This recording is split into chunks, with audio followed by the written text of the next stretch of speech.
Welcome everyone from the Parsons High School Audiovisual Room for our 2019 Candidates Forum. I'm Jim Zaleski and I'll serve as your moderator this evening. Tonight's event is a cooperative production. We'd like to thank the Parsons Chamber, KLKC Radio, the Parsons Sun, and of course USD 503 for the use of this facility. We've all come together tonight to bring you this forum. We will have all three candidate potentials this evening. The LCC Board of Trustees, the 503 USD School District Board, and then the Parsons City Commissioners. Our media panel tonight includes Annette Tucker from KLKC and Ray Nolting from the Parsons Sun. Nora Monier and Jessica Moss will be our timekeepers. They've been with me since the very beginning of this. I thank them once again for serving as our timekeepers. We're going to review the rules very quickly. Each candidate will have 1 minute for an introduction prior to beginning of the forum, as well as 1 minute for the closing statements at the end of the forum.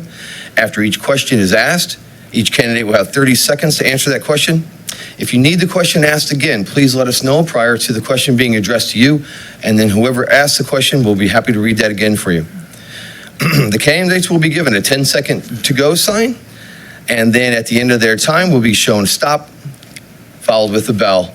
Candidates will be given 2 warnings for going beyond this time limit, and upon the 3rd warning, you might not be able to answer the next question. That would be your 30 seconds for the next question. Questions and or interpretations of these rules will be directed to myself. The order in which we'll go is from my far right to my far left, alphabetical, the way that they would appear on the ballot. And questions will be answered first by the next person after that question. Are there any questions on these rules? If not, we'll get started. And let's just go ahead and jump right into this. Opening statements from Mrs. Tish Karhoff. Hi, my name is Tish Karhoff. I've been part of this community since July of 2014. I met my husband in the National Guard serving overseas. We moved back to Oklahoma and then made our home here in 2014. We have 4 children who are part of this community. We bought land and my husband has become a rancher. Our children have since attended Meadowview and are fixing to start LCHS in the fall.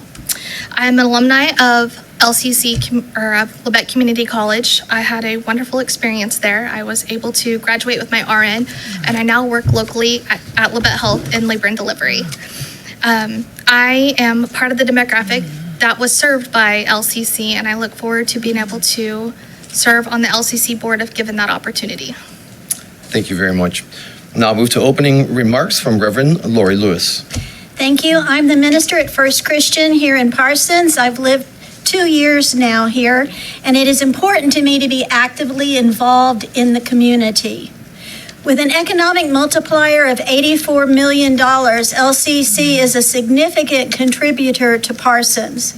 I have served on multiple regional church boards. I'm currently the moderator-elect of the Christian Church in Kansas, and I was a charter board member of the Nob Hill Main Street in Albuquerque, New Mexico. Students transitioning from high school into adult life or military reintegration into civilian population, they need an exceptional educational institution like LCC. And to continue to revitalize Parsons, we need well-trained, equipped workers, and LCC is a vital component in our future growth and development. I believe my creativity, experience, and voice will serve LCC well as a trustee. Thank you very much. We'll move on to Mr. Dave Winchell for his opening comments. Good evening, everyone. Thank you to the Parsons Chamber of Commerce for sponsoring this forum and giving me an opportunity to share my views as a candidate for the Labette Community College Board of Trustees. I am excited about the direction the college is headed. As an incumbent, I would like to continue moving forward with some of the projects that have been completed or are ongoing. The completion of the Zettmeyer Health Science Building, moving the library to 13th and Main, starting a new welding program at the Workforce Training Center north of Parsons, and now the creation of the LCC Event Center at 13th and Main are just some of the projects that have improved and will continue to improve our campus. Labette Community College is good for Labette Community County, and I would like the opportunity to continue to work for you as a trustee of the college. Thank you very much, Mr. Winchell. We're going to move right into question number 1. We flipped the coin earlier, and Annette won. Annette Tucker from KLKC. Your first question for the panel, it'll be directed first to my left to Reverend Lewis. All right. Well, thank you all for being here this evening and participating in the forum. LCC seems to have increased partnerships with local school districts in recent years, giving students a head start on continuing their education. Do you see more opportunities in that trend? Oh, absolutely. I think it's really remarkable the way that kids can, we had a student that was in 503 that also became, graduated from LCC at the same time. Okay, thank you. Repeat the question, please. You want me to repeat that? Repeat it, please. Okay. LCC seems to have increased partnerships with local school districts in recent years, giving students a head start on continuing their education. Do you see more opportunities in that trend? Yes, I do. One of the main things that we're trying to do right now is build on the Workforce Training Center, because a lot of our local companies need employees with special training, and they don't necessarily need to have a 4-year degree to do it, but they do need training, such as right now we're doing welding, and there are several other programs that could be coming along in the Workforce Training Center that I think will help the community have trained employees. Okay, thank you. Thank you. Same question to Mrs. Karoff. Hi. Absolutely. I think that it will continue to be a trend. I have a student who will be in high school for the first time next year in August, starting in August, and he's looking forward to being able to take classes at LCC and work towards, he wants to go to OSU at some point in his academic career. And I have another child who has no idea what she wants to do. So being able to start at LCC and get all of her basics in is a great start. So I absolutely see other future children doing this as well, other students doing this as well. Thank you very much. Great question. We'll move on to question number 2. Mr. Nolting from the Parsons Sun. Thank you for being here tonight. Well, Mr. Nolting will ask it. The question will be addressed to Mr. Winchell. How would you balance the needs of the college and its students with the wallets of the taxpayers? Well, I believe that it's important that we do a good job of spending the money. We have not raised the local property tax level for, I believe, about 16 years, and we're trying to offer opportunities for students without burdening the taxpayers further, and I think that's very important, that we don't add to the burden of the taxpayers, but provide a quality education. Thank you. Same question, Ms. Karoff. I'm sorry, I didn't hear the question. Could you repeat, please? Okay.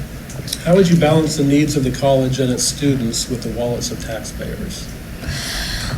Well, that's a good question. I know that our county so far has given LCC a little over $4.5 million so far this year. And I was questioning that myself in some of my research.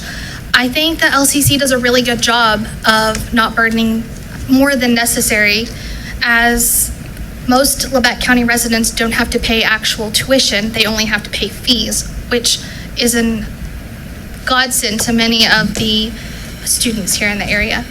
I think LCC does a very good job at finishing.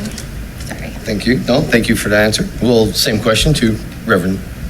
I think the benefits of LCC far outweigh the burden currently on taxpayers. The fact that the money that comes into LCC and the fact that LCC helps the economic development of our city with programs for vocational things like the nursing for Labette Health, and I just think that I think it's quite an asset for our community. Thank you very much. We'll go back to Annette from KLKC for question number 3, and it'll be addressed to my right, Mrs. Karoff. Okay. Do you think the college is in a position to expand its physical presence to meet student needs? I don't think the college has an option. I think to get more students and a higher amount of attendance, I think they're going to have to be able to add additional buildings, add additional resources to bring more students in. We'll move here to my left, Reverend Lewis, same question. I'm pretty excited about the pathways to the future, the expansion of the athletic facilities right now. I think it's going to be really exciting for the students who practice there to have HVAC. Air conditioning is a big deal when you're sweating, and I think it'll be great for the whole community. So I think that that's a start, and I'm sure there's plans in the future. Mr. Winchell, same question, please. I think that We are working on a current fundraising right now for an athletic facility, but academically, I think we're in pretty good shape on facilities. We started the new workforce training center to add a considerable number of programs there, so it should be several years before that's outgrown, and we're trying to economize our space so that we don't have to ask the taxpayers for more facilities than we have now. All right, next question will come from Mr. Nolting, and it will be addressed to Reverend Lewis. Just as a follow-up, I guess, what is your vision for LCC and its campus for the years after you serve as a trustee? Well, I'm hoping that I'm followed by trustees who are great visionaries and that they will come up with ideas that maybe I don't even foresee at this present time. So I look forward to finding out what the future holds. Same question, Mr. Winchell.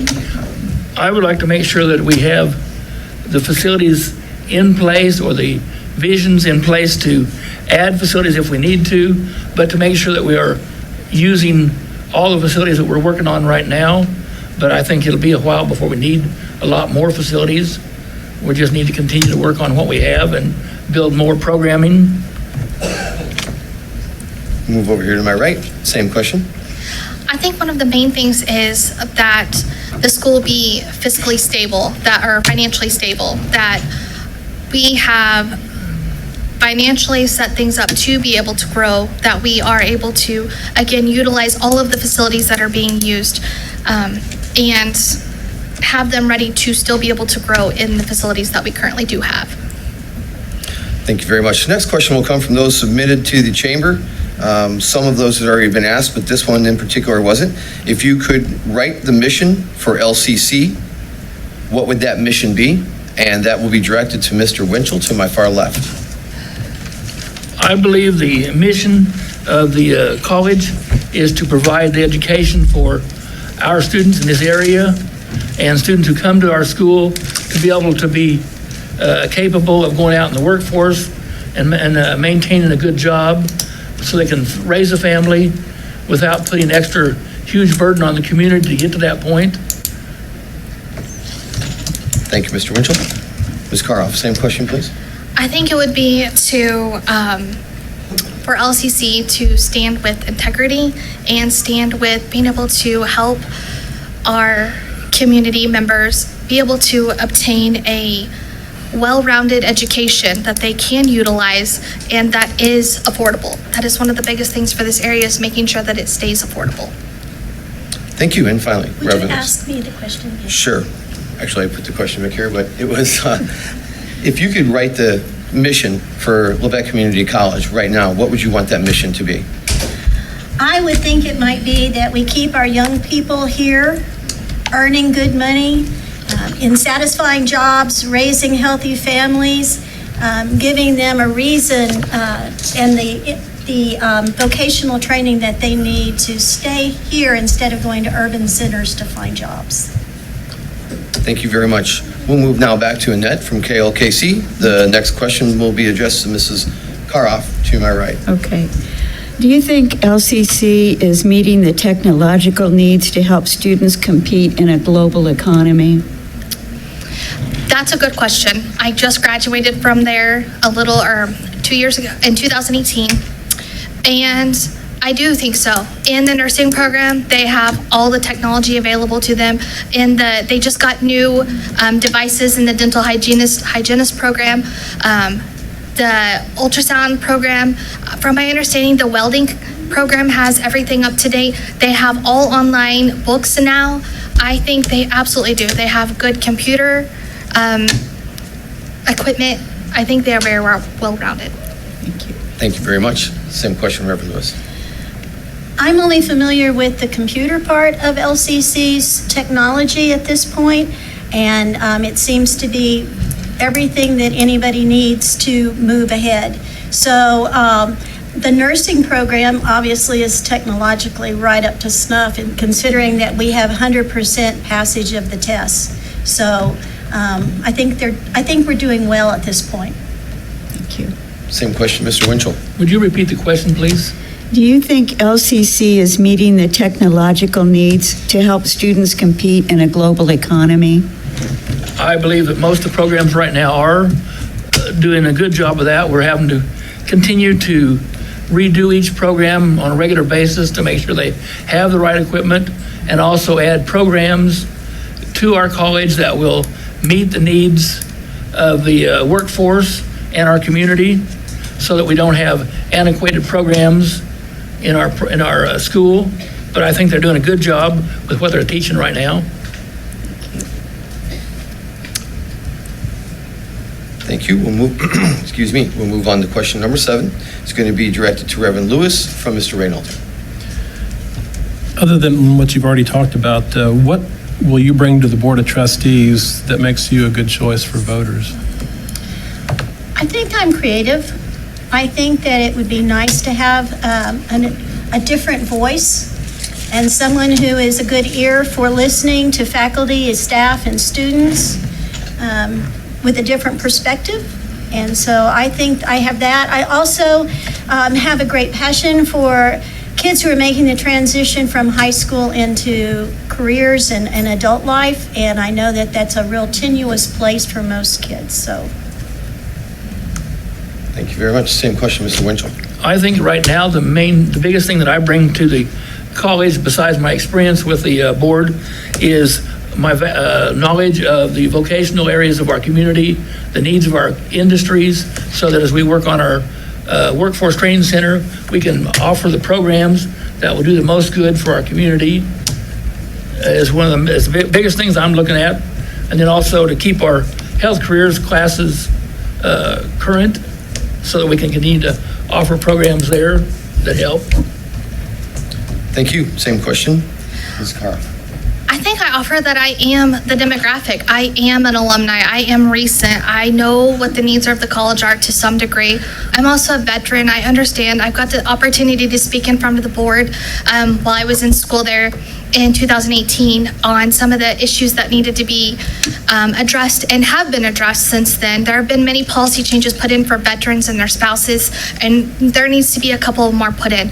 But I feel that I am a fresh presence, as in I have been there and been a recipient of it. Thank you very much. We'll move on to Annette Tucker, KLKC, question 8, and this will be addressed first to Mr. Winchell. Okay. Labette Community College has a very good health care program preparing people for careers. Do you see opportunities for expansion in that area?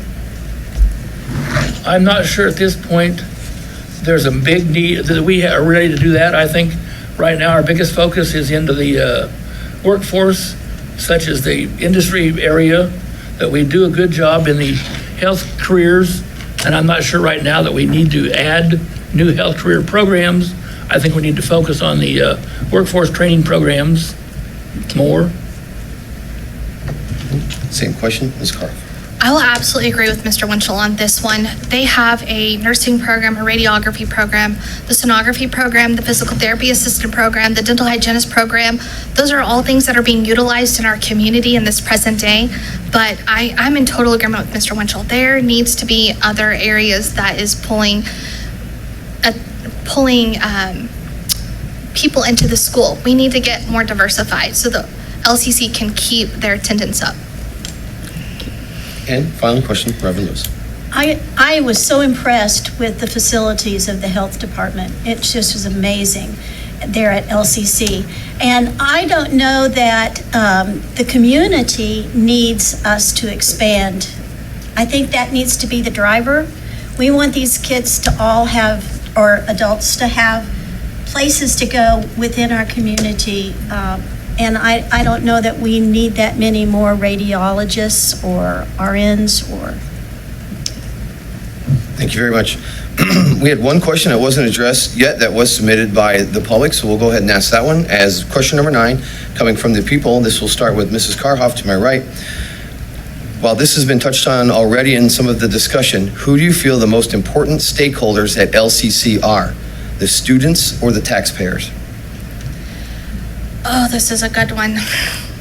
I think the students. I think that overall the taxpayers are someone to take into consideration. But I think at the end of the day, if we're providing a service, we've got to provide it to the best of our ability. We've got to make sure these students can leave this school and support their families and support their life goals and be able to meet those. And I think that we owe that to students if we're going to provide it. Thank you very much. Same question, Reverend Lewis. I completely concur with Tish. I think that the students are why we're here, and that's what we need to be focused on, and I think that's who we need to make sure that we are protecting and supporting and encouraging. Same question, Mr. Richmond. I believe that we are, need to provide the most important stakeholders right now are the citizens of our community that put the school in place to educate their children and the children of their neighboring areas and all, to help them become self-sufficient in the workforce. So I think it's very important we provide a quality education, but we need to make sure that we're not doing it by breaking the backs of the citizens to get there. Thank you very much. I'll open to the media panel. Do you have other questions that you'd like to ask? Well, this is a question from the public. Okay, this will be question number 10, and it'll be addressed first to Reverend Lewis. Okay. Why did you decide to run for this board in particular? I am intrigued by the transition between high school to adulthood, and it's a passion of mine. I've worked as a campus minister before at TCU, go Frogs. So it's a place where I have passion and energy, and so therefore I think it'd be a good fit. Thank you. Same question, Mr. Winchell. Repeat that question, please. Why did you decide to run for this board in particular? I have a passion for students, to help them succeed, and by being on the Board of Trustees, I can help the students get the necessary possible education if they take their opportunity to go to classes and do all that, so that our students don't have to worry about finding a good job. So that's my reason, is to help students. Thank you. And finally to you, Ms. Karoff. I feel like I was able to receive a competent education from LCC, and that I'm very grateful for. I wanted to be able to give back to my community, and I wanted to be able to give back to other students and citizens in this community. Also, this college is not set up just for students from high school. It's set up for adults, it's set up for military, it's set up for anybody in any area of life that decides they want to do better can go back to LCC and make a good change in their life. Thank you very much. I'll go back to the media panel. If we have another question, we're on question 11. We have plenty of time, so we'll go to the media panel. Okay. You've all discussed the exciting things going on in workforce development. How do you think this program can grow or advance in the future? And this will be the Mr. Winchell. Well, they've been looking at several different opportunities. We work with the businesses in town and around the area to see what their needs are. That's how the welding program came to be, because there's a severe shortage of welders in Parsons, and it's a good paying job, and you don't have to have a 2-year degree to become a welder. And so that's where the Workforce Training Center is helping us. And so I'm not sure what the next program will be that we'll be adding, but there are several of them that we're looking at to help people who don't necessarily need. Thank you. And Ms. Karoff, same question, Can you please repeat that question, sir? Well, you guys all talked about the exciting things going on in workforce development. How can that program grow? Oh, goodness gracious. That's a good one. I think that we've got to get enough people interested and involved, and whenever we do find the jobs that are needed, finding the right people to implement them and put them in place is another one. I think Mr. Winchell's right. I think you have to survey the community to find out what the need is in this area. We don't want our students leaving. We want them to serve the area that we're training them for, if we can. Thank you. And finally, same question, Reverend Lewis.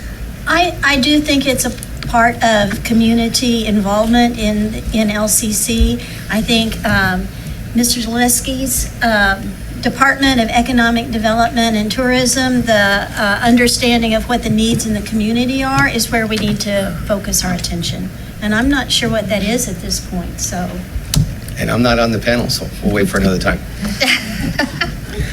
That brings us to the end of this round. We're going to move into our closing statements. And we've gone round full circle, I believe, twice now. So we're actually back to you, Mrs. Karhoff, for your closing statement for this evening. Okay. While I was at LCC, I was able to help with a presentation to the board about military students. I explained how military students benefit from the school and community and the importance of adopting policies to help active and veteran students be successful. Over the last 2 years, the school has made some great strides in becoming a military-friendly school. I was also involved with many programs at LCC, like SNA and Phi Theta Kappa, and I feel like I'd be a good candidate in this position because I have received the education from LCC and I have had the chance to see inside how LCC works. By electing me to the LCC Board of Trustees, you'll be electing someone who cares for the school, community, and for the future generations and legacy of Labette Community College. Thank you, guys. Thank you very much. Reverend Lewis, your closing statement, please. I want to thank you for this opportunity to have been here today and to be asked to be a part of the panel. I look forward to the future, and I will say that I think all of the candidates would be excellent trustees, and so I leave that up to the rest of you as to who you all want. But I just appreciate the opportunity to be here and to be a part of this. Thanks. Mr. Winchell, your closing statements. Thank you. It is a privilege to serve as the Board of Trustees of the Community College, and thank you for putting your confidence in me. And as an incumbent, I would like to be able to continue helping the good things happen at LCC. The new Workforce Training Center is very important to me, and I would like to see us build more programs that would help LCC and the community. And I thank you for the opportunity for being here tonight, and I want to encourage you to vote in the primary August 6th, and then again in the general election November 5th. I'd like to thank all the candidates tonight for coming out and joining us. That is the end of the Labette Community College Board of Trustees Forum.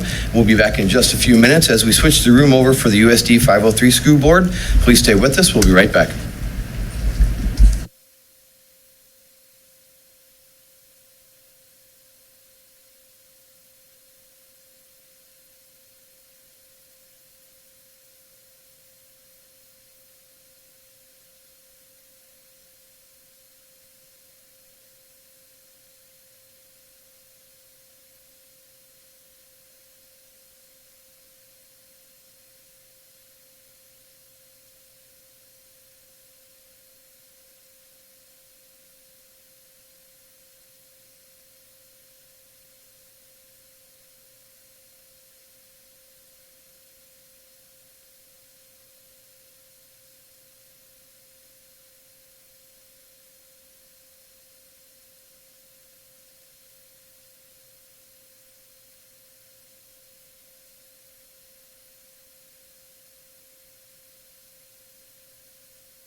Welcome back.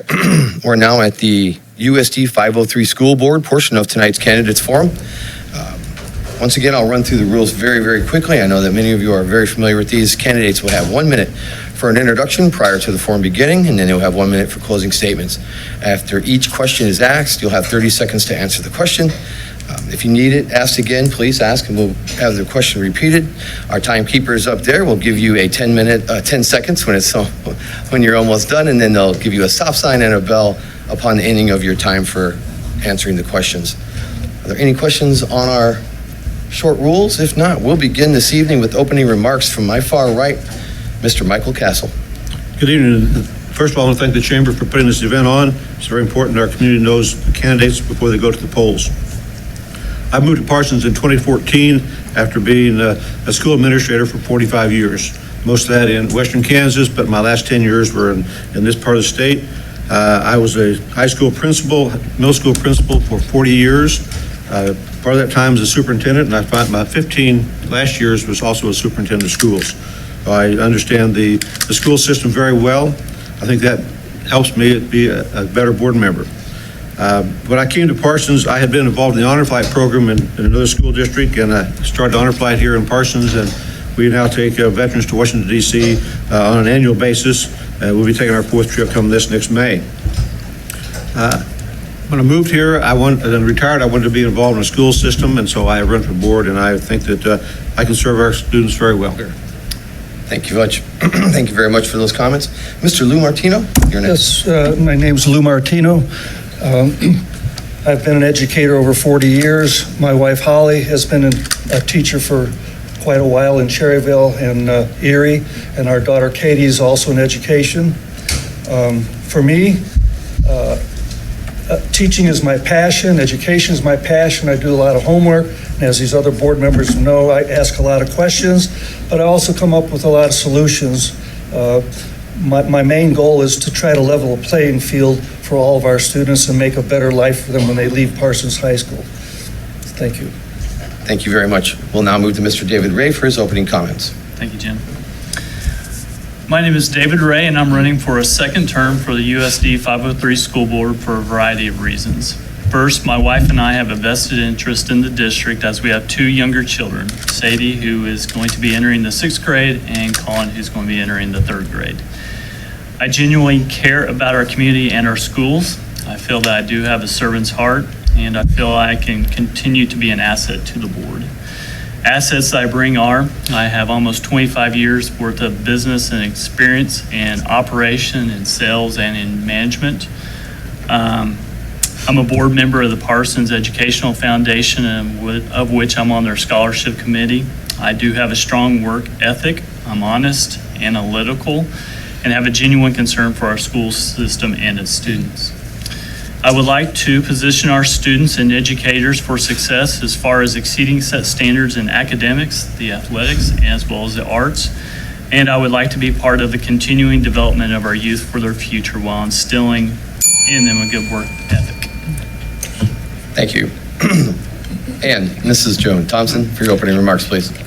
I'm Joanne Thompson, and I am a proud Parsons Viking. I taught 39 years here in our district and retired in 2014.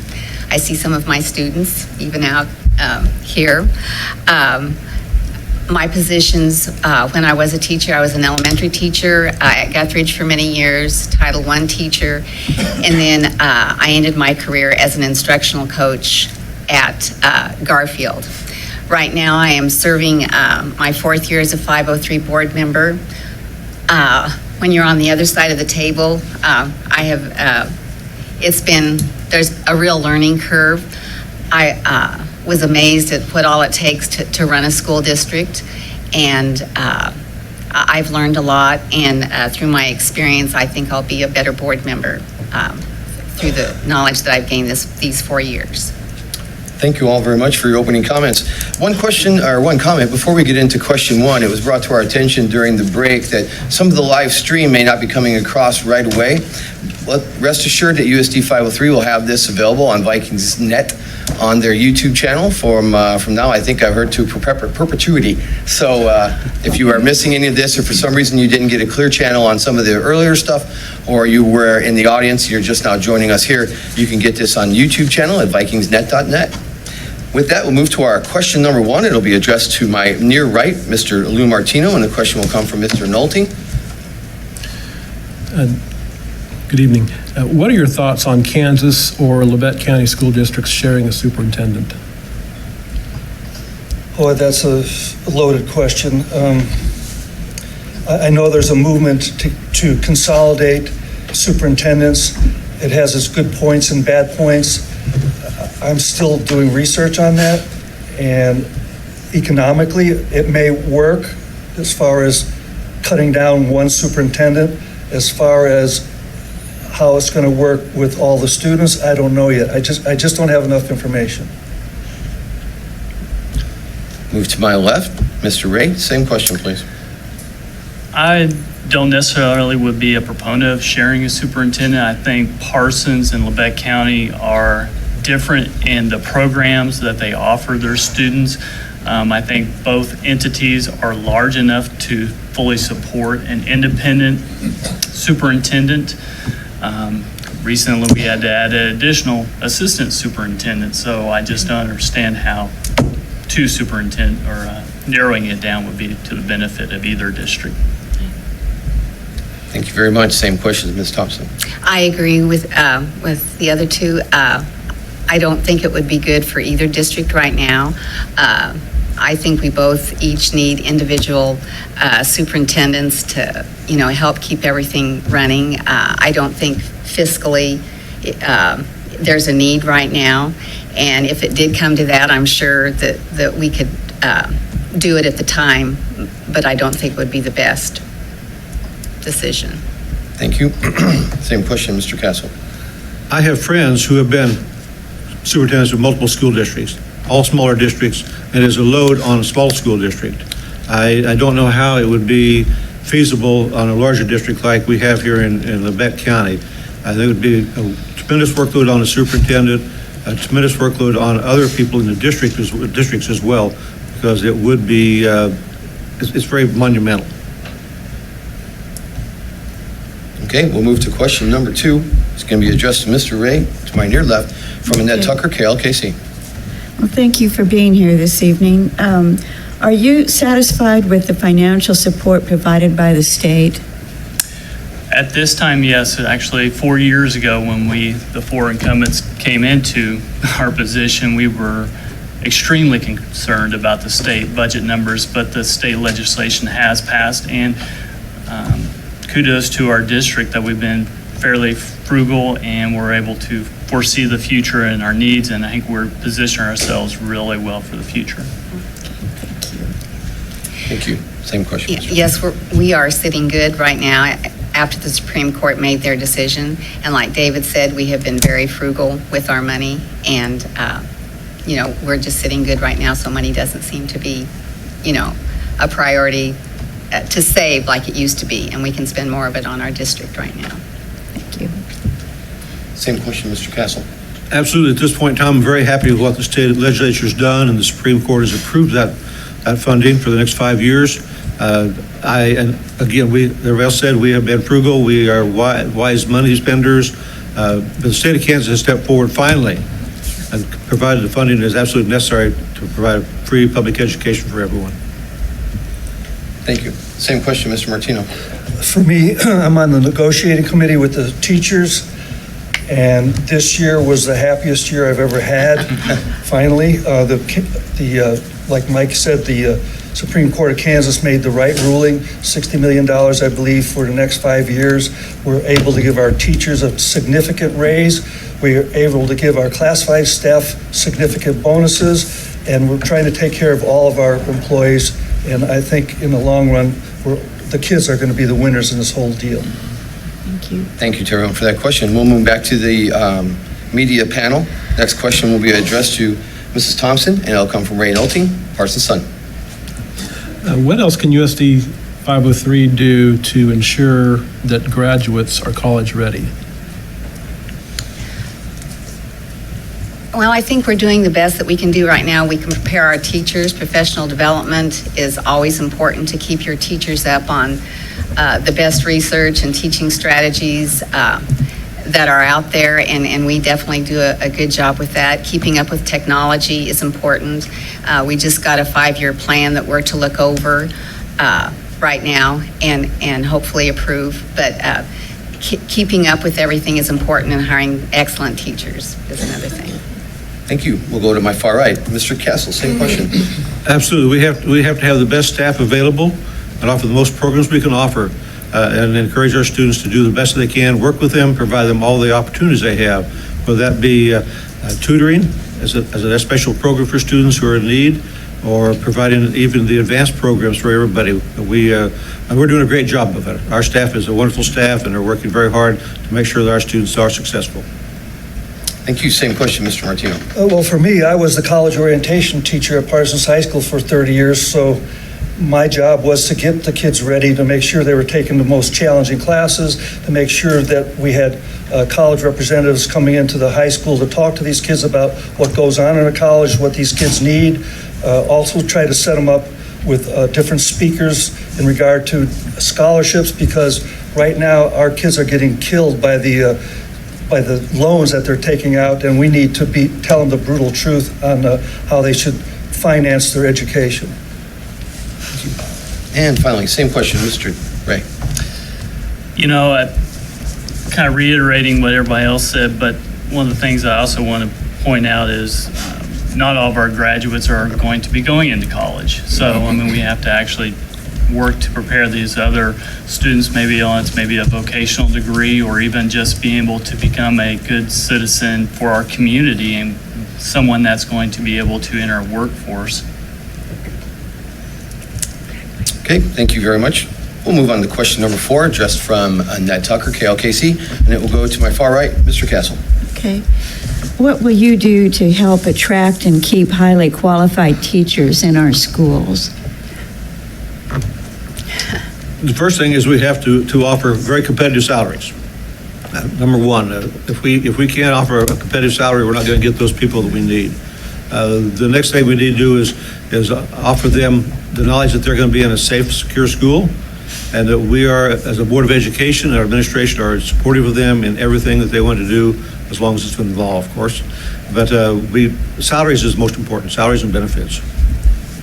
Thank you, Mr. Castle. Same question, Mr. Martino. For me, as a former teacher, I've always stated that if you're not having fun, you might as well get out of the career. So when I say fun, I mean enjoy and be passionate about your job. And how do you do that? You build up camaraderie amongst the teachers and staff, and the principals and the leaders have to do that by establishing some better relationships and make sure everyone has a conversation and is part of the team. Thank you, Mr. Martino. Mr. Ray, same question.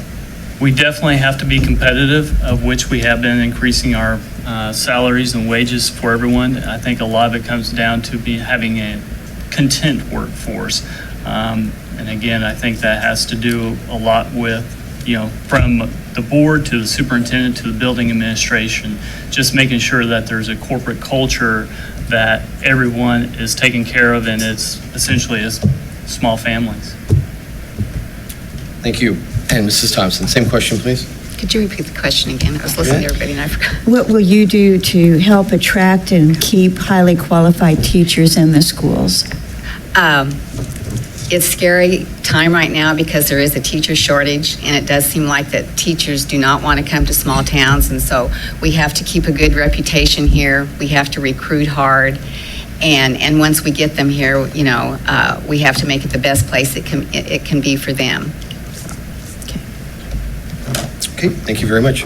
We'll move to a question that was submitted by the public through the Chamber of Commerce. So question number 5 will come from the people, and that is, this will be addressed first to Mr. Martino, and it would be, what are the 2 to 3 needs that you would list as priorities for the district?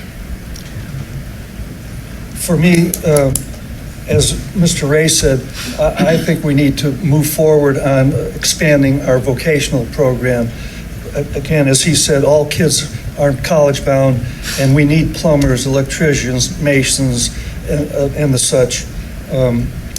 Secondly, one of our needs is to continue to be a trauma-informed school, because we have a great amount of foster care kids in our system, and they have these adverse childhood experiences that all of our teachers need to work with and help our kids to be.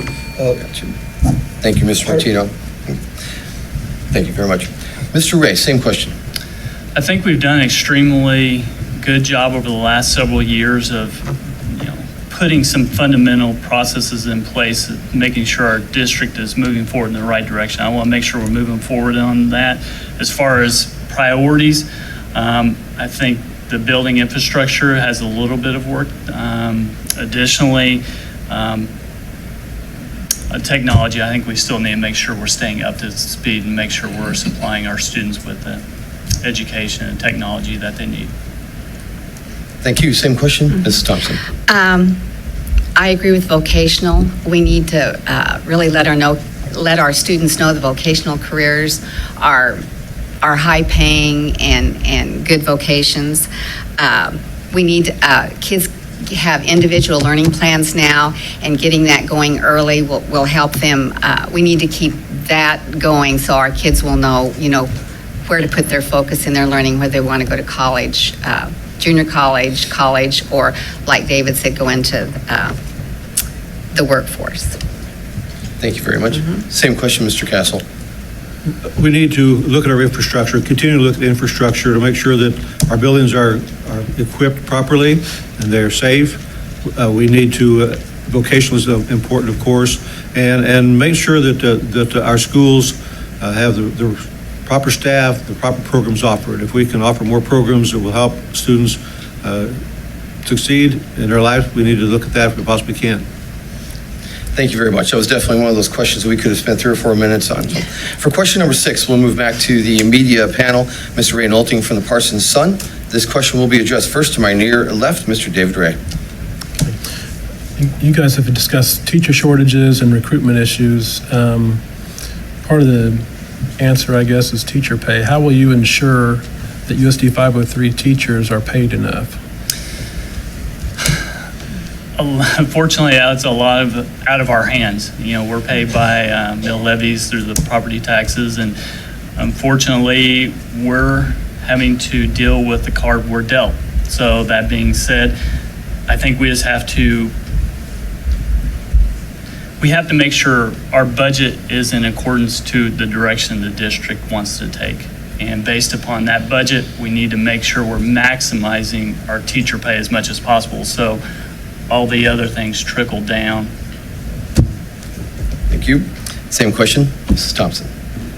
Well, as a former teacher, I'm for giving the teachers whatever they want every time. No, and I know we can't do that, but we've had 2 or 3 good negotiating years now where we have given our teachers the most of what we can, and we got to give them a good raise this year, and I just think we need to keep that in the forefront. If we want to keep the good teachers, if possible, we give them the best raise that we can give them. Thank you. Same question, Mr. Castle. Finding the money is the most important thing. As long as the state continues to fund as they're supposed to, we're going to be in good shape to give those teachers, all of our employees, the salaries that they really deserve. That means that we have to be frugal. We look at all our programs, make sure that we spend where we need to spend. We don't spend just because we have the money to spend it. We use it in the most important ways, and a lot of that's is salaries. Thank you. And Mr. Martino. Well, being on the negotiating team with the teachers, it's a give and take. You sit down with the teachers, they present what they want, the board presents what we want, and you figure out how are we going to make this work so that we're all happy. And we have to be stewards for the taxpayers, and the teachers know that, and they work on things like paid time off, and they're allowed to go to conferences. So there's some fringe benefits that they're allowed to have that we worked on to make it better for them. Thank you very much. We'll go back to the media panel. Annette Tucker for question number 7. It'll be addressed first to my far left, Mrs. Joan Thompson. Okay. Annette? Are policies adequate to keep our students safe? That's a good question. A safe environment is really, really essential right now. The state is sending out information all the time. We have our drills. All the schools now, you have to ring to get in. I feel we're doing the best we can. Our principals are given development on, the fire drills and the safe drills and all of that, and we are doing the best we can to keep them safe. Thank you. To my far right, Mr. Kessel. Would same you please repeat the question? I didn't hear all that. Are policies adequate to keep our students safe? Yes, I believe they are. We follow the policies that are laid out to us by the Kansas State School Board Association and the state legislature, and we follow all those policies. With the number of drills we have, the buildings are safe. As Joanne said, we have the ring-in system, we have alarms everywhere. We're working very hard to make sure our schools are always safe, but we are following the guidelines. Thank you, Mr. Kessel. Mr. Martino, same question, please. Well, I'm glad you asked that. We have a policy handbook that's this thick, and my fellow board members tell you that I read it all, and I go through the whole darn thing. We are a safe school district. I brought up the issue of vaping this last meeting that we had. Cyberbullying is something that we need to address. We have surveillance cameras. Like Joanne said, we have all kinds of drills. In fact, 16 different drills. In fact, we're super safe. Mr. Ray. Besides all the infrastructure that we have put in place, I was on the safety committee, so there are typically red flags on the backside of any possible safety instances, school shootings. Thing is that we have to do is make sure we're also educating our teachers to watch for those red flags. Okay, that was question 7. We're going to go back to the media panel for question 8. Mr. Nolting. It'll be addressed first to Mr. Castle. What are your thoughts on schools moving to become trauma-informed schools and having mental health counselors at the schools? We need to do that. Every school needs to be ready to take care of every student, no matter what their issue. If it's mental, physical, we need to be involved, and the state is moving in that direction, although very slowly. Thank you. Same question, Mr. Martino. 3 years ago, when Mrs. Prell was a superintendent, I was given the opportunity to make a little talk to the teachers at the beginning of school, and I talked about adverse childhood experiences, and there's a test that one can take, and I told them that my wife scored a 9, which is how badly she was abused as a young child, and somehow that got to the hearts and minds of our teachers, and they wanted more information, and we've been doing that ever since. Thank you, Mr. Martino. Mr. Ray, same question. Could you repeat the question, please? What are your thoughts on schools becoming trauma-informed schools and having mental health counselors at the schools? Having mental health counselors is great and wonderful, which we do have them now. Unfortunately, it is a matter of money. How many support personnel do we have in place for those students? We do have a high transient foster care population, and a lot of those students do require extra mental health training. That being said, we do everything that we possibly can. I think we do the best of what we have our resources available now. Thank you very much. Mrs. Thompson, same question, please. We do have great counselors here, and our teachers have had professional development on trauma-informed schools and how to, target the kids or help them if we think that they are. It is very, very important, and I know we have a grant that we are with now for social services, and that is also helping with our trauma-informed students. Thank you very much. Great question from the media panel. We'll have one more question from the media panel before we're moving into closing statements. Question number 9 will come from Annette Tucker, KLKC, and then we'll move into closing statements. This question will be addressed first to Mr. Martino. Okay. Do you think the school district should take a greater role in helping students establish a healthy lifestyle? Living in Lebec County, and we're the bottom of the barrel health-wise, that should be one of the top priorities of any school district in Lebec County. So the answer is yes. Okay, thank you. Mr. Ray, same question. I agree. I think that that allows for that student to be successful after their education. So I would be a big proponent of that as well. Thank you. Ms. Thompson, same question. And as a former educator, healthy lifestyles are taught throughout the curriculum all the time. And so, and I know we're doing a good job, even through our food service, pointing out what they're eating, and just through science and reading stories, and leading a healthy lifestyle is taught. Thank you. Thank you. Mr. Castle, same The short question, answer please. is yes. But we are doing a good job. All school districts are. They work very hard to make sure that our students have good food, they understand nutrition, exercise, and we just need to continue that. But yes, we need to do that. Thank you very much, panel. Thank you for answering all those questions. We're going to move into the closing statements for the 503 school district, and they will start to my short right, Mr. David Ray. Thank you, Jim. I was born and raised in Parsons, graduated in Parsons High School in 1992. I graduated from Kansas State University in 96 with a bachelor's degree in production and operations management. After school, I moved to Atlanta, then Tulsa, and returned to Parsons back in 06. I'm currently employed by Ray Products as their vice president. I also do sales. I'm a member and I serve on the Parsons Foursquare Church in the church council. I usher and also volunteer once a month with our Wednesday night youth group. I'm here because I care about our community, I care about our district, and I care about our students. I do have a vested interest, as I do have children within the district. I want to, and I'm also willing to serve. I believe I bring a balanced business sense objective for the board. I do not have any possible conflicts of interest, and I believe that the teachers and administration are doing a good job, and I would love to see that continue. Lastly, while the school board is just one piece of the puzzle, Sorry. thank you. Thank you. Mrs. Thompson, your closing statement, please. I'm a believer in giving back to your community, to the community we live in.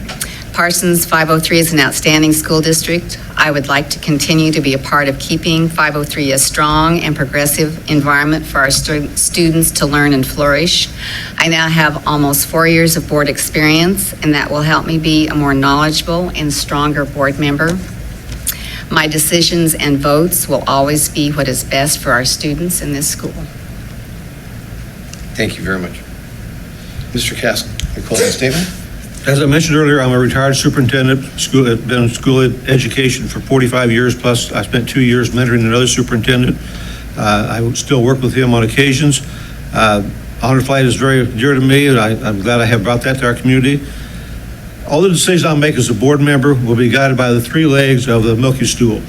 What is best for our school community, what is best for our school and staff, and most importantly, what is best for our students. These principles should and will be my guiding force as member of the Board of Education. Many men and women have given of themselves to serve our country, and to that we are continually grateful, and we appreciate what they have done for us. That being said, I encourage everyone to go to the polls this next month and again in November to vote. Thank you very much. Mr. Martino, your closing statement, please. In 1949, before most of you were born, my grandfather took me to his garden, sat me on the bench, and he had a glass of wine, cigar. He said, I'm going to give you some life lessons. He said, number one, I want you to stay out of trouble. Number two, I want you to get a good education. Number three, I want you to go to church. Number four, I want you to eat lots of pasta. And then number five, he said, go make a difference. And that's my goal, is to make a difference. Thank you all for your closing statements and your comments and answers tonight. This takes us to the end of the USD 503 School Board. Please stay tuned. We're going to swap the room over. We'll be right back with the Parsons City Commission candidates. Give us a couple minutes. Thank you.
Welcome back to the Parsons Audiovisual Room for the 2019 Parsons City Commission Candidates Forum.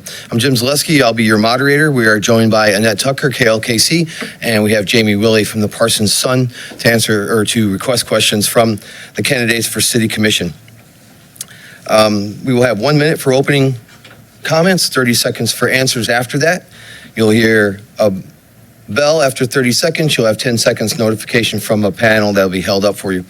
Let's go ahead and get started with opening comments. To my far right, Mr. Verlin Bollinger, please. Thank you. Okay. I wish to thank the Parsons Chamber of Commerce, the Parsons Sun, USD 503 for the room, KLKC, and the City of Parsons, and the Parsonians listening to us tonight. Personally, I feel it's safe to say 7 candidates that are here want some sort of change. Only one candidate, the incumbent, is still wanting things to remain the same. Parsons, of course, will see change. There will be 2 new commissioners in January, possibly even 3. I'm sure we will want the best things for Parsons. There's very different paths on the road towards change, and I feel, as your candidate, I am the best vehicle to navigate the road. Now, myself, I have strong ties towards Parsons. I'm a 4th-generation Parsonian. I was born in Parsons and raised in Coffeyville. I moved back in 1993, and I've lived here ever since. My great-grandfather was a city commissioner long ago. I hope to earn your vote, and remember, every vote counts, so please. Thank you, Vern. Mr. Leland Crooks, your opening comments, please. Hi, thank you. I'm a 4th-generation native also. The Tanners came here in the 1870s, the Crookses in the 1910s. My folks started Crooks Hardware in 1958 at the current location of Grand Riddle Station. Growing up in a family business, we all pitched in. I swept floors, fixed lawnmowers, cut pipe, that kind of thing. I graduated from here in 1976, LCC in 79, and Wichita State, go Shockers, in 82. Diane and I married in 83, moved back to Parsons, and I bought Crooks Hardware from my folks. I founded Grand Riddle Station in 2006, and I founded an online business called Speaker Hardware Grand Riddle in 92 and Speaker Hardware in 2006. I've been here a while, seen big wins and utter stupidity, 30 years of being in business for myself. Every day I make hard decisions that affect me and my employees. My business is all about assessing returns and allocating scarce resources. We face hard choices, and I know how to make those. I ask for your vote for City Commissioner. Thank you. Mrs. Gabbert, your opening comments, please. Hello and good evening. I'm Jonna Gabbert, and my campaign theme has been committed to community and dedicated to service, because I'm deeply committed to enhancing the quality of life for the Parsons community, for this is the town that I was born and raised in. More importantly, though, this is the town where our children will grow up and where we have chosen to make our life. I started LCC my junior year of high school and later transferred to PSU, where I majored in communication and minored in leadership studies. This was where I first got an interest for government, as I served at the Student Government Association the whole time I was at PSU until graduation, and held numerous paid director positions in that organization. I was also able to hold a variety of leadership positions on campus, and wish I gained valuable experience that I believe will help me to be your next commissioner of Parsons. I was able to be on the board for allocating funds to university departments, sat on various student fee councils, tuition committees, university hiring committees, and budget committees. I want to see Parsons thrive, and together we can make a difference for a stronger future. I'm committed to community and dedicated to service, and I hope I can earn your vote. Thank you very much. Ms. Santana Johnson, your opening comments, please. Hello, my name is Santana Johnson. I am the mother of 3 sons and the GG of 9 grandkids. The reason, I was born and raised here in Parsons, Kansas, and I attended all Parsons High School, middle school, and elementary schools. I went to college at St. Philip's University for business management, marketing, and advertising and public relations. The reason why I am running for city commissioner is because I want to make a change. C for communication in the community, H is for housing, need more affordable low-income housing, tear down the dilapidated homes. A is for addiction. We have a serious drug problem here. We need to have a rehab or a transitional home to help our families get help. N is neglect. We have to stop neglecting our kids, animals, and our senior citizens. G is for generation. I am a grandmother. We have generations of kids that we need to be role models for. E is for energy. We need to educate ourselves and have the energy to do so to address these issues in our community. The reason why I'm running is for change. Thank you very much. Opening comments, Mr. Brady Magner. All right, I'd like to open by saying what many people might be thinking right now, that I'm very young. I understand that. Young people can be scary. People might see me as unprepared or uninterested, and this isn't the case. I am ready and excited to get hands-on with the government of the city that I love and become a working part of the government of this country that I love. I may be inexperienced, but that means I'm going to be the least jaded, I'm going to be open-minded, and I'm going to be able to look at problems as an outsider to bureaucracy, letting me come up with solutions that may not have come to the minds of others. Right now is the time for the current generation to begin the transition of power to the next generation of leaders, and the only way to do that without resentment being a major factor is for both groups, current and young, to work together over time to hand off the reins. Growth is not possible without cooperation. Thank you. Thank you very much. Mr. Ryan Robertson, your opening statements, please. Good evening. My name is Ryan Robertson, and I am the current candidate for the commission. I was born and raised in Parsons, been here my entire life. I'm a former member of the Parsons Police Department. I've worked for Lebec County Sheriff's Office. I'm currently employed by Ray Products. I have strong ties to this community. I'm born and raised here. I love Parsons. I want to see this city become what it once was, a shining example of what humanity is. Parsons is a great city. We have an opportunity for some great changes. Things are on the horizon, and I just want to have the opportunity to be involved in making Parsons great one more time. Thank you very much. Mr. Eric Strait, opening comments, please. I want to start off by thanking everyone for attending, watching, and listening this evening. All of you are who make up the voice for this city.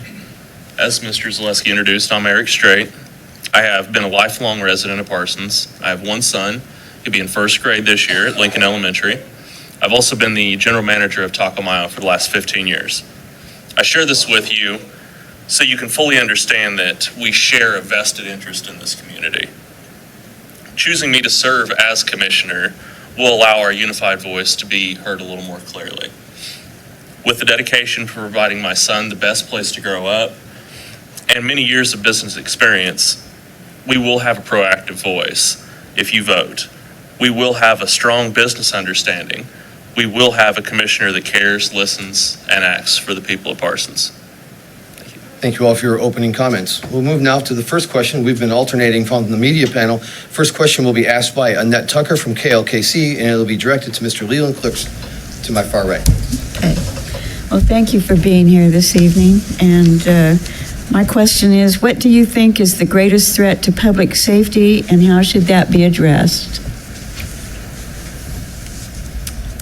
You know, I would say probably drugs and infrastructure both, but I think those are somewhat related, because if we look at some of the housing, the poor housing, the condition of some of the streets, all of these things contribute to kind of a general malaise that people come up with, and they end up using drugs. They're disappointed in the way they're living. They're disappointed in what's going on. They're disappointed in the way it looks around them. I think all of these things can be addressed in one way or another. Okay, thank you. Thank you very much. Mrs. Gabbard, same question, please. I feel like the greatest threat to public safety is drugs in and around our area. We've had an influx lately in a lot of thefts and drug-related crimes, and I feel like we need a more proactive approach within the community and also our leadership at Bay to be able to be proactive in remedying these issues.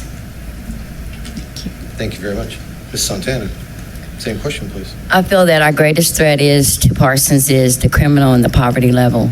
There's a lot of low-income families here. There is a lot of drug addicts here, and there's a lot of homes that need to be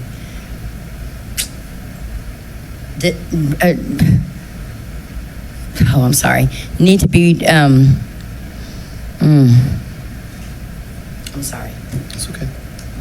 That's right. Thank you. Mr. Magner, same question, please. Overall, I think Parsons is a very safe community to grow up in. I grew up here all my life, but I think the biggest concern right now is the drug and addiction problem that we're facing right now. And I think the way to remedy that is with compassion and not jail time.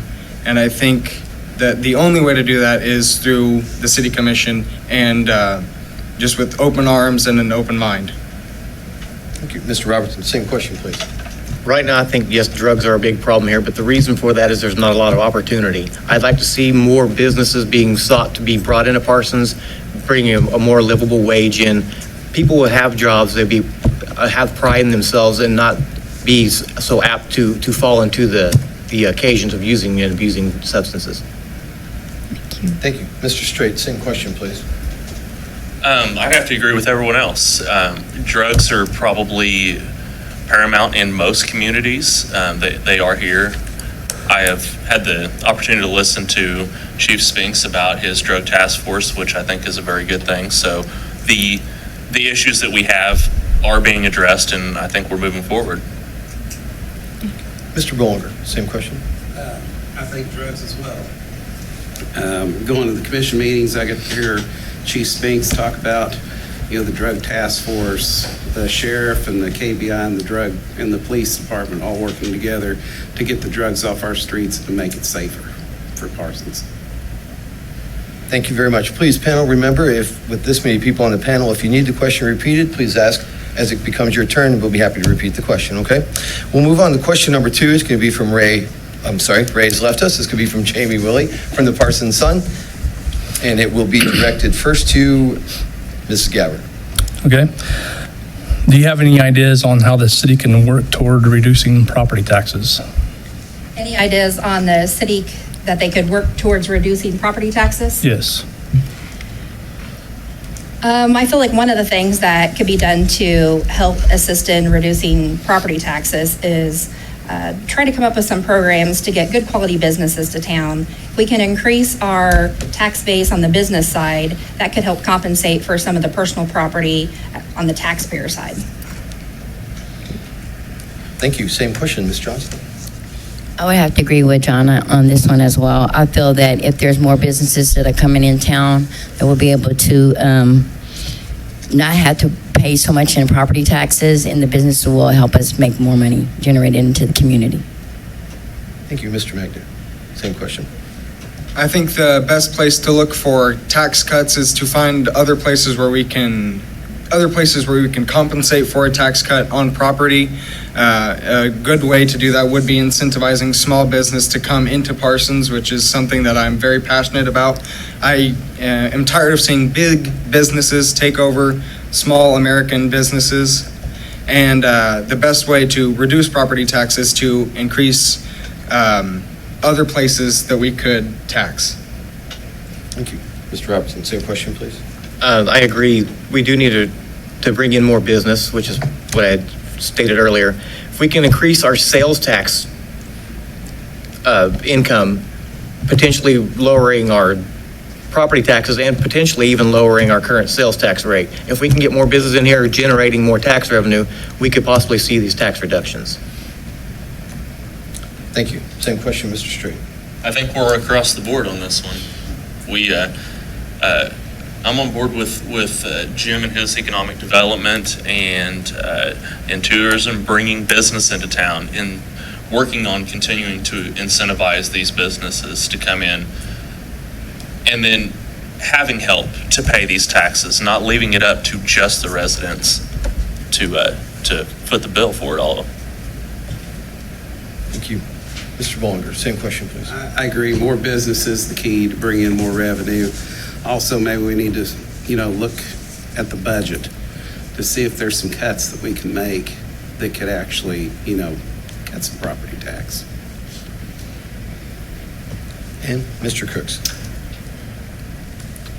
Bringing in more business is a key, but if you look at property tax revenue by square foot or by acre, you will find that areas like the downtown and the high-density living areas in Parsons generate more property tax per acre, per foot, than any big development on the outside of town. Any of these big retailers coming in, they generate a big dollar amount, but for per dollar per acre, they do not. The focus needs to be on downtown and on higher density residential.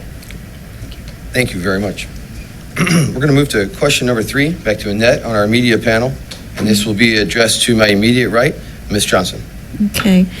Well, I'd like to also mention that we've got very good response from people in the community on submitting questions tonight, and I think this is the most participation we've had. Yes, it is. With questions from the community, and this is one question from that was passed along through the chamber. Do you think our Main Street and downtown is healthy and successful? If not, what would you do to change that? No, I do not believe that our Main Street is successful and healthy. I feel that there needs to be more businesses downtown. There's a lot of empty buildings there, and I just feel like that when the gazebo was taken out, that it took away from a lot of what was going on in our downtown. That gave something for us to look at, and there was something that was brought more into the town area, just from downtown. Downtown is kind of slipped away. Ms. Magner, same question, please. Right now, I think that it is doing well, but I definitely think that there's room for expansion. If I could, if money wasn't an issue, I'd expand it 5-7 blocks either direction. But with money being a concern, I think the area that we've got right now is fantastic. We just need to be filling those buildings with small local businesses. Okay. Thank you. Mr. Robertson, same question, please. I agree. We need to do what we can to bring in more small business. The downtown is good as it is, but it could be so much better. We have vacant buildings. We have opportunities. We need people to step up and take a chance in an opportunity. I know Mr. Zaleski's working hard and diligently in that area, but we as a community need to do what we can to step up and step into those positions. Thank you. Mr. Strait, same question, please. Do I think it's successful and healthy? I do. I think it's beautiful down there. We all have that nostalgia of looking for the gazebo. We did enjoy that. We have more traffic down there with it being opened up. It's very pretty down there. Can we use more improvement? Of course, we always can. With Main Street dollars coming down, downtown, Main Street downtown, having organizations to kind of help do these things, I think we're continuing to have a good improvement on there. Thank you. Mr. Bollinger, same question, please. Well, I think the downtown of the 1970s with the mall and everything else, it was pretty down there, but it lost its luster. And I do like the downtown now with it opened up. You can drive down there. I think it's very successful. And, my business is downtown. And I can only think off the top of my head in those 2-block area, there's probably about 4 buildings that are empty. And I'm sure that like the CDC's working on the Sullivan's building, and I think they'll get it full, so. Thank you. Mr. Crook, same question, please. Yeah, the barriers to entry to starting any small business are enormous. I know I've done it 3 times. And one of the things that I could do as a commissioner is bring that experience to the forefront so that I could say to the commission, here are the things that are going to be that these companies and people are going to have to do to start these businesses, and see if we can't remove regulation and remove whatever is in their impediments in their way in order to make it easier to start a small business. Zoning problems, any kind of regulatory reform that needs to be done. Starting a small business is hard. Thank you very much. Mrs. Gabbard. I think probably what I would like to do to change it is something that's been brought up when I worked with the Parsons Chamber of Commerce and Labette County Tourism. We had talked about doing a community improvement district, and I feel like now is a great time with us having some open businesses on Main Street, and some revitalization can be done with the money that is raised by doing a community improvement district. And I'm also on the board for Parsons Community Development Corporation, and we're working proactively to save some of the historic buildings downtown and sell some of the... Thank you very much. We're going to move now back to the media panel. Jamie Willey from the Parsons Sun, question number 4, and it'll be addressed to my immediate left, Mr. Magner. Okay, I'll follow Annette's lead and ask a question that was submitted from the public. How familiar are you with city issues and events?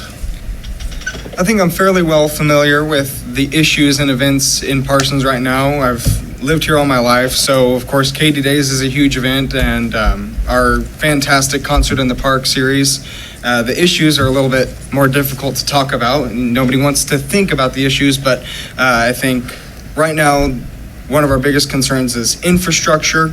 It's not necessarily risk to public safety, but it certainly is one of those things that makes people resent Parsons more than they should. Thank you very much. Mr. Robertson, same question, please.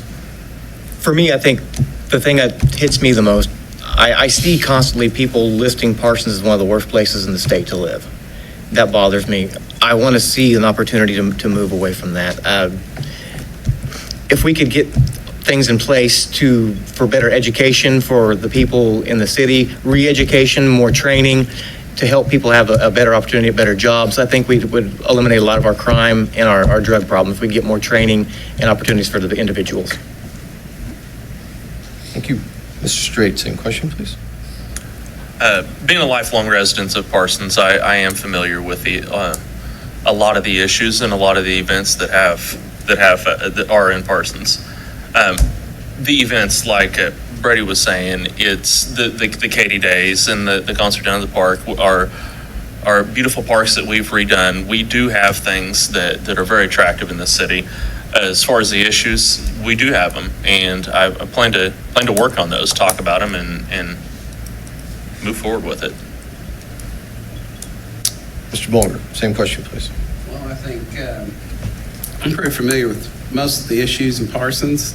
The events, being in Lions Club, we help with, at least 2 of the parades. My wife helps with Katy Days and the parade. She didn't get to do it this year, but we are pretty active in the Parsons area in the events section. So, thank you. Mr. Cook, same question, please. Yeah, the issues facing Parsons are a lot of the same issues facing every small town and really every medium-sized city in America. Infrastructure growth. How do we maintain? How do we create anything new? The events there are a lot of events that go on in Parsons. I'm somewhat discouraged sometimes by how they're attended, but overall, Parsons has a lot of events for a town this size. And I'd like to say Grand Rental is kind of an unsung hero. You would be surprised at how much stuff, tables, chairs, whatever, we donate in the background to various events that go on. Thank you very much. Mrs. Gabbard, same question, please. Well, first off, I can't say enough about community involvement and getting out there and getting involved and educating yourself on the issues in the community and the events that are taking place. I think if you know me, you'll know how much I love to give back to our community. I attend the city commission meetings or try to watch those on TV, follow the issues at hand, and stay active in various boards around town. Thank you.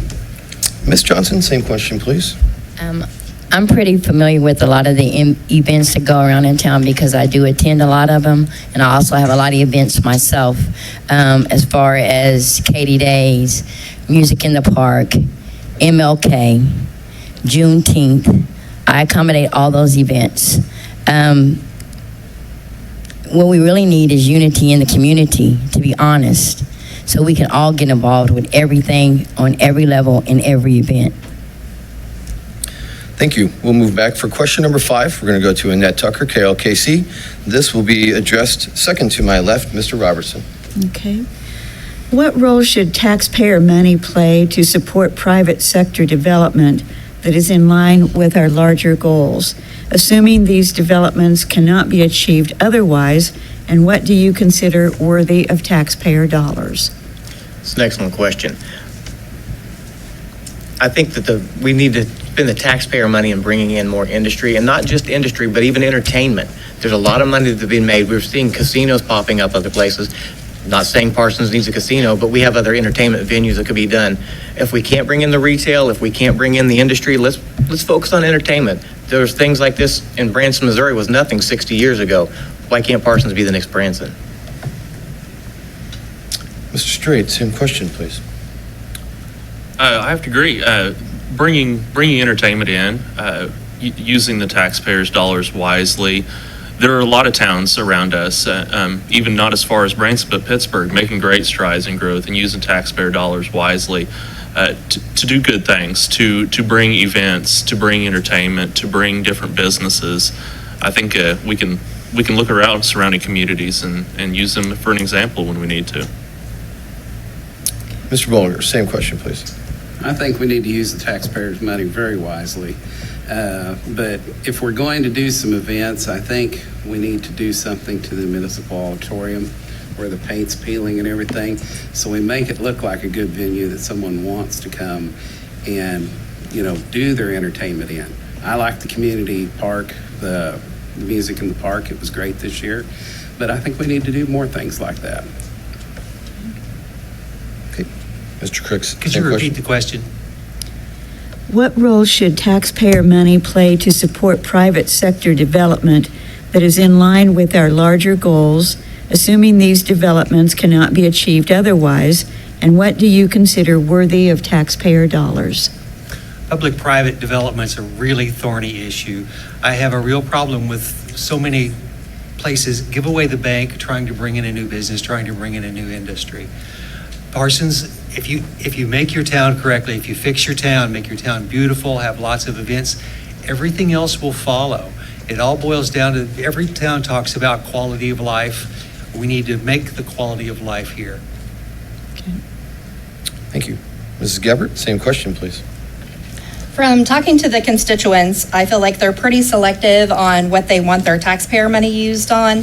And the main thing I feel like is finding events or entertainment that other cities do not have, so we can draw in visitors and boost those tourism dollars that then can be used on different incentives within our community. Ms. Johnson, same question, please. First, I feel like we have to have the energy to do all these things that we're talking about. To have entertainment brought into our town, we need to have the energy to keep it going, not just to talk about it, we have to be about it. Entertainment is very important, and it does need to be on all levels, all ages, disabilities, and all, not just certain vendors, genders, and all that. What we need to do is have the energy to keep going. Thank you. And Mr. Magner, same question, please. I would love to see entertainment become a booming industry in Parsons, but right now, what we need to be concerned about is fixing our roads and making our neighborhoods look better. So I would be very frugal with spending any taxpayer money on private sector when we need to be spending it on things that will improve the quality of life in Parsons, on the minutia things. The small details are what is going to be really important for the citizens of Parsons. Thank you very much.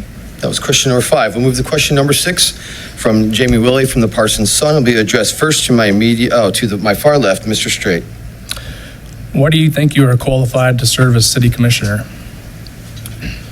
I think I'm qualified for many reasons. I have a lot of years in business management experience that I think that I can bring a different look to the city commission on a business level. Like I stated previously, I do have a vested interest. I've been here my entire life. My son's growing up here. My family's here. So, I think. Thank you. Mr. Bellinger, same question, please. I've been in retail management and have my own business for several years now. Have a lot of leadership qualities. Been president of the Parsons Lions Club. I've been senior ward of my church. I've been a treasurer of my church. I've done a lot of things, and I have, a lot of knowledge that I can pass on to the commission. Thank you. Mr. Crooks. My current business is equipment rental. And one of the things that I do in my business every day is make a decision on whether to spend money on this piece of equipment, whether to maintain this piece of equipment, whether to replace it, repair it, whatever. These are the same kinds of decisions that the city has to make. What do we do about this infrastructure? Do we repair? Do we replace? Do we maintain? What do we do? I have experience. I have the ability to look at proposals and take them apart and look past what the numbers say and see what's between the lines. This is what I do every day in my business. Thank you. Mrs. Gabbard, same question, please. Well, I've had the chance to be a city employee in the past, and I understand the inner workings of our city office. I feel like I'm a strong leader, and I give my time and talents to numerous boards. Plus, I feel like it's time to have a change on our current commission. It has been 20 years since we've had a woman commissioner, and I just feel like a woman would bring a different set of ideas and viewpoints to the commission currently. Thank you. Ms. Johnson, same question, please. I feel like I'm qualified because I live like everyone else is sitting out here living in Parsons. I live from paycheck to paycheck. I don't own no houses. I'm not on the Chamber of Commerce. I'm not anything. I'm the average Joe. I live from paycheck to paycheck, getting paid once a month. So I feel that I am qualified to be able to stand and to be able to be that voice for those who are low income. Thank you. Mr. Magner, same question, please. Well, in my opinion, the only qualifications needed for a city commissioner is to have a passion for helping people and a love for the city that you're in. And I have both of those things. And honestly, after going to a few of the city commission meetings, I haven't seen the passion for helping people that I would like to see in our city commissioners. And it's time to change that. It's time to start helping our citizens and fix the things that they want to have fixed. Thank you. Mr. Robertson. I've had several years of experience in management in different areas. As I said, as a former member of the Parsons Police Department, member of the Labette County Sheriff's Office, I believe the problem-solving skills that are involved in those situations and the opportunity to be able to see what's in the situation before you, to examine it and make a quick decision when it's necessary. Thank you very much. That's the end of question number 6. Moving to question number 7, I know that the panel has taken a couple questions from inputs on the community, and I'll follow suit with bringing one from the people that was submitted through the Parsons Chamber of Commerce. Of course, you understand this has some meaning to me as well. But what is your reply when people say there's nothing to do here? That'll be addressed first to Mr. Bollinger. There's a lot of things to do here. I mean, there's a lot of events, the parades, Katie Days, the art walk that they had, music in the park. You just got to come out and enjoy them. I mean, that's what it is. You got to make a point to go out to these events and, see them. It's a great place to be. Thank you, Mr. Crooks. They're not looking. There's a lot to do here. It may not be exactly what they want to do, but there are a lot of opportunities to have fun in Parsons, and there's a lot of events go on in this town put on by all the civic organizations, all the charitable organizations, all the churches. They're just not trying. Ms. Gabbard. I definitely second what Leland said. I took that phone call many, many times at the chamber, and it's amazing how people live in our community, get the paper, have access to the paper, the computer, and they still don't see all the different events and activities going on here. There are so many things going on. Constantly, the one problem we have is events coming on top of each other and you having to choose which to go to. Thank you. Ms. Santana. When I'm asked what is there to, there's nothing to do here, I ask them, well, what are some of the things you like to do? Maybe we can implement them. Maybe we can try to figure out something to do. There's a new game that they had at the rec center called pickleball. So something else. I mean, you have to ask. You don't know if you don't ask. A closed mouth can't get fed. Thank you. Mr. Magner. I would say don't talk that mess. There are lots of wonderful activities, and not even ones that are temporary. There's beautiful parks all throughout the city. There's the beautiful Arboretum. That's where I walk my dog almost every day. There's the wonderful Frisco walking trail. You can go and just enjoy the nature that we've got in Parsons, look at the trees, and of course there are the seasonal things like Katie Days and the music in the park.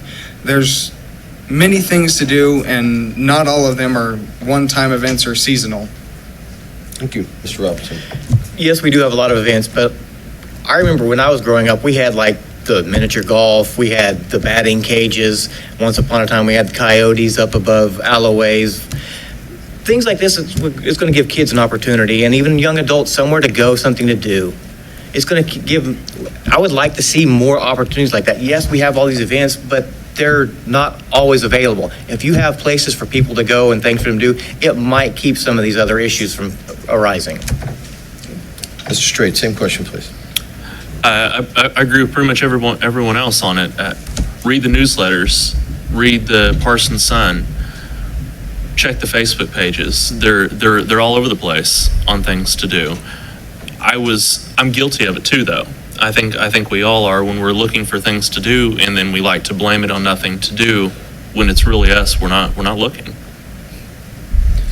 Thank you. Before we move on to question 8, I just want to say how relieved I am at the answers to that question. I know that I've been running these for almost 10 years, and the first time we did this, that question was asked, and the answer was extremely different. So I appreciate the recognition from the community of that. As we move on to question 8, it'll be asked by Annette from our media panel, and it'll be addressed first to Mr. Leland Crooks. Okay. What's more important for our city right now, building new homes and commercial space, or rehabbing, expanding, and better utilizing our existing homes and storefronts? Rehab, expanding, and better utilizing our existing. Because when you start building new, all of a sudden you have to build a bunch of new infrastructure. And then we have, 20 years from now, another batch of infrastructure that's shot that we don't have the money to fix. So what you do is you go in and you improve what you have, make it as good as you can make it. Your property tax base will grow because you've improved all those old properties. They're also a lot less expensive usually to live in. Improving existing infrastructure is always a better investment. Okay. Thank you. Ms. Gabbard. I agree with Leland. I believe that you should build on what you have already. When we moved back to Parsons, we chose to buy an older home, and while there are a lot of work and upkeep, those gorgeous old homes are disappearing because people are letting them become too far gone. So I, for one, would like to see us rehab some of the existing properties and maintain some of the current buildings we have, or fill some of the empty buildings. Thank you. Ms. Johnson. I believe in the word refurbish, rebuild, redo, renew. Thank you. Mr. Magner, same question. I don't think this is a black and white issue. I think that this is somewhere in the middle. I think that we need to fix buildings that are still within that threshold of being fixed. But I think if there's something that's too far gone, like many of the condemned houses that we have that are just eyesores in our town, I think they need to be torn down and rebuilt and just make this town beautiful. Any neighborhood, make this town beautiful no matter what neighborhood you're in. Mr. Robertson. I agree with the general consensus. We do need to rehab and revitalize what we have available and incentivize, give people the reason and options to want to go in and rehab those facilities. Give them a reason to want to move into an eyesore building and make it something great again. We have opportunities right now with the current Sullivan building. It didn't look like much, but seeing what's been done in there, there's a lot of potential. I'd love to see someone take the opportunity to go in there and make it great again. Mr. Straight, same question, please. Absolutely. This town is historical. With the beginning with the railroad, and there are a lot of beautiful homes and storefronts that still stand today. That some of them have been rehabbed and some of them need rehabbed. But I don't want to discount bringing and building new either. We always have room for expansion, and I don't want to discount or to discourage anybody from coming in and building new either. Mr. Boulder. Well, I always like the rehab. I own a older home myself. You know, I like the downtown. I like the way it is right now. I do think, you know, some people will want to come in and build, you know, like subdivision for, you know, to expand Parsons. But I'm always for, you know, trying to rebuild what we can, but sometimes we're too far gone and we do have to take action and take care of that. Thank you very much. We'll go back to our media panel. Jamie Willey from the Parsons Sun. Address question number 9. It'll go first to Mrs. John Gabbard. There's been some talk about change tonight. What changes are needed? That's a great question, a really straightforward question. More than anything, I feel like we really have to be proactive with fixing our infrastructure. As everybody has mentioned previously, you know, our streets are in disrepair. We're having a lot of issues with the water bill and the complaints about that. And so I would like to see some of the infrastructure be more proactive if I would be able to get on commission. Thank you very much. Ms. Johnson. I feel like in the community, we need to communicate more with one another, for sure. We need to get some kind of rehabilitation center or transitional home in here for the addicts. I mean, they're crying out, and we need to step out and step up and really help them. I also feel the neglect on the animals, animal cruelty, the neglect on the kids being placed in foster homes, and neglect on senior citizens. Thank you. Mr. Magner. Infrastructure. It's boring, it's expensive, but it's necessary. My position right now is to focus less on entertainment and expansion and focus more on fixing the roads that we have now and just improving that everyday quality of life, because nobody enjoys driving on a bumpy road every single day, and it does damage to your car, it does damage to, it could do bodily harm to you if it's bad enough. So what we need to focus on right now is fixing our roads and making them just better to drive on and live on. Thank you. Mr. Rups. I'm going to have to agree with that. We do need to work on our roads, and I think that the current commission has made good strides in that, but it's down to budget. We've got to take a look at the numbers and see what we can do and with the money we have available. We can't make everything happen overnight, but we need to be able to look and find the worst scenarios and put the most money into fixing the worst case scenarios and then go from there. Thank you. Mr. Straight, same question. I'm going to kind of compound on what he just said, but not just with roads. I think we need to prioritize everything. There's always going to be issues, and there's always going to be money restraints. The biggest change that I feel that we need to do is to prioritize those needs, put those concerns and really listen to the citizens of Parsons on what their needs are, what they want the most, and try to do our best at doing that. Mr. Bolger. I think we need to be more proactive, get a plan. Go down these streets, figure out which ones need to be fixed. We need to, get an infrastructure, build up Parsons and clean it up, and listen to what the citizens of Parsons want, and run with that and see what we can do to make Parsons better. Thank you. Mr. Crooks. Things fall apart over long periods of time. And one of the ways you can fix them back is by rebuilding them over a long period of time. So you go to a neighborhood, you pick out the smallest thing in that neighborhood that you can afford to fix that will make a difference in their lives, and you do that. And then you repeat. You do it again. You find the next smallest thing in that neighborhood that you can fix that will make a difference in their lives. And you do that in every neighborhood in the city. One small thing all over the city, over and over and over, and pretty soon we have a different town. Thank you. That was the end of question 9. Looking at the clock, we should have time for 2 more questions, one each from our media panel. So we'll go back for question 10 from Annette Tucker, and it'll be addressed to Ms. Santana Johnson. Okay.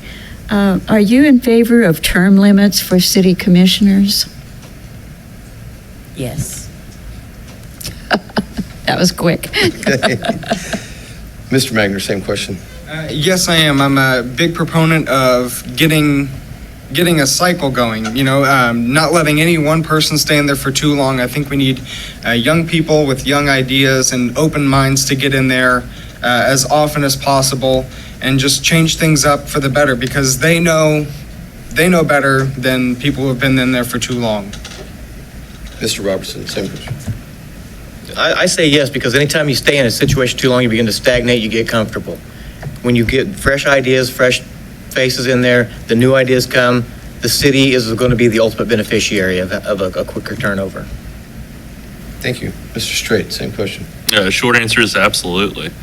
I mean, I think what these two have just said, it does become stagnant after a while. We need new ideas. The problems aren't always the same problems, so the solutions can't always be the same solutions. Thank you. Mr. Bolger. Yes, most definitely. I think, when you get into a position and you're there for a long, long time, you tend to get stale, and you need someone to come in and bring new ideas. And I think the city commission does need term limits for sure. Thank you. Mr. Crooks? Yes. That's all. Yes. Yes. Ms. Gabbard? 100% yes. I'd love to see people of all ages, races, sex on our commission and be better well represented within our city. We need that. Thank you very much. For all that short, we may get to more questions. We'll go to question 11, which will be our final question. It'll be asked by Jamie Willie, Parsons' son, and it will be directed first to Mr. Magner. If elected, how do you plan to involve residents in the decision-making process in our city? I'm going to more publicly advertise when we have our city commission meetings and our work sessions. And I'm also going to do my best to open up more opportunities for citizens to speak their mind and get the problems that are most, the most problematic problems. I want those on the table first, and I want them to be fixed first, because at the end of the day, the citizens are the people who know what's wrong and know what needs to be fixed. Thank you. Mr. Robertson, same question, please. All of our phone numbers are public record. It's out there, so make a phone call. If there's an issue, if I'm elected, you've got my phone number, call me. I'll do what I can.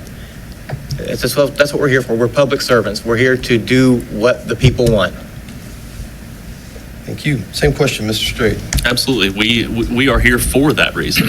There is no other reason other than be here for the citizens of Parsons. We want to make a difference. We want to be the voice of the many voices.